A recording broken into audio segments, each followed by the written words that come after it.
వివాహబంధంలో శృంగారం అనేది చాలా ముఖ్యం.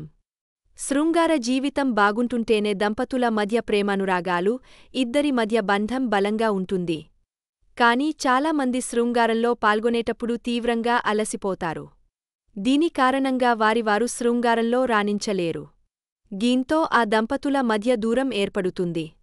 ఆ దూరం గొడవలకు కారణమవుతుంది. అయితే శృంగారంలో పాల్గొనేటప్పుడు అలసట రాకుండా ఉండాలంటే కొన్ని జాగ్రత్తలు తీసుకోవాలి. శృంగారంలో అలసట లేకుండా ఎక్కువ సేపు పాల్గొనాలంటే ఆరోగ్యకరమైన ఆహారం తీసుకోవాలి. పండ్లు, కూరగాయలు, తృణధాన్యాలు, ప్రోటీన్లు అధికంగా ఉండే ఆహారాన్ని తీసుకోవాలి. దీనిని తీసుకోవడం వలన శరీరంలో శక్తి పెరుగుతుంది. శక్తి పెరిగినప్పుడు ఆటోమేటిక్గా అలసట అనేది రాకుండా ఉంటుంది. శృంగారంలో అలసట లేకుండా పాల్గొనాలంటే సరైన నిద్ర అనేది చాలా ముఖ్యం.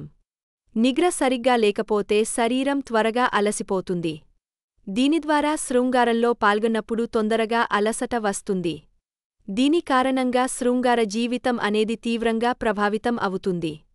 శరీరానికి తగిన వ్యాయామం లేకపోతే శరీరం అనేది త్వరగా అలసిపోతుంది. అందుకే ప్రతిరోజూ కొంతసేపు వ్యాయామం చేయడం వల్ల శరీరం చురుగ్గా ఉంటుంది. దీంతో శృంగారంలో పాల్గొన్నప్పుడు అలసట రాకుండా ఉంటుంది.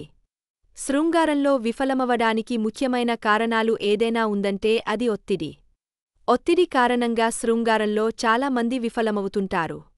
అయితే ఒత్తిడిని సరిగ్గా నిర్వహించుకోగలిగితే శృంగారంలో మీరే కింగ్ అవుతారు. దీనిని జయించడానికి యోగా, ధ్యానం వంటివి చేయడం మంచిది. శృంగారంలో అలసట రాకుండా ఉండాలంటే ఖచ్చితంగా చెడు అలవాట్లను మానేయాలి. అందులో ధూమపానం, ఆల్కహాల్ వంటి అలవాట్లను మానేయాలి.